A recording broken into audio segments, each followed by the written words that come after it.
When I first got my home wall, I thought it would be the perfect solution to staying stoked, but I did notice that there are some issues with it.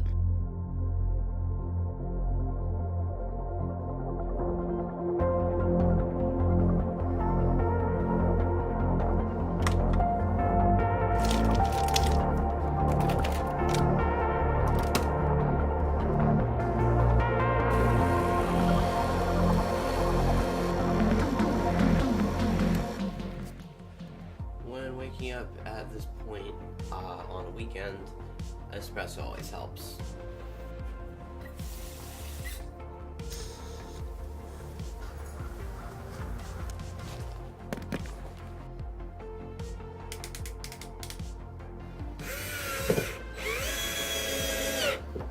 Yeah, so it's 29 degrees outside right now, so I'm gonna go inside and finish this video, and I'll do my workout later and post some of the videos that I make of this climb on Instagram.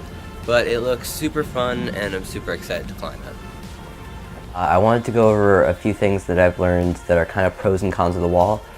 So here is 4 pros and 4 cons of having a home climbing wall. The first pro is it's great for staying stoked because you'll always have the climbs that you want.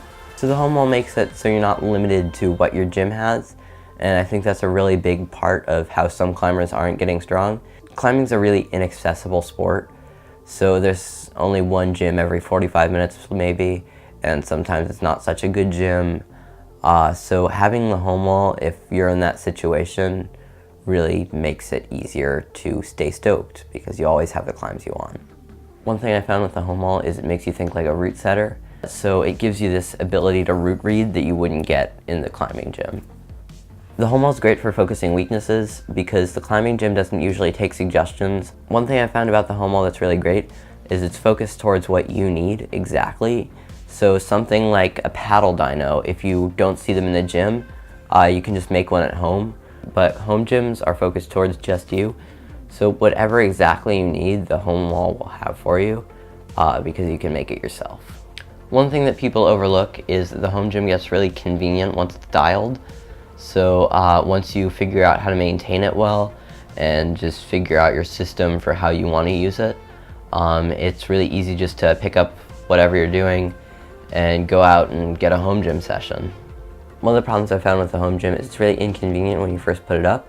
But once you get the perfect system for you, the home gym becomes just really easy to use and you're going to end up using it more.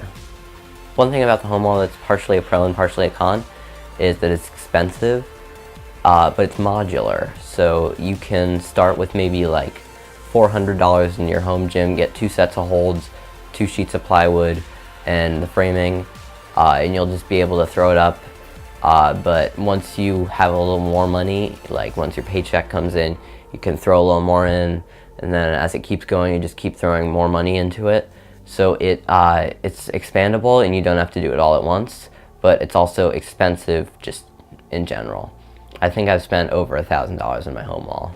One con I found about it is it's really hard to keep rest days when you always have a home gym, because if you like get bored at home, you really want to do a climb. The last thing I found is that setting is a designated job in the gym, but since you have the job of everyone in your home gym, setting's a really big job and it requires a lot of you. So just putting up the different climbs enough to stay stoked on your sessions, sometimes it's a little bit difficult to make good climbs, make climbs that go. This is something that's even difficult for experienced setters and people who've been setting for a really long time, so don't think that you're just gonna get your home wall and be able to set immediately. Now that I've given you this information, you can make your own informed decision on whether you want a home wall. It is hard, but there's also some great rewards to having it.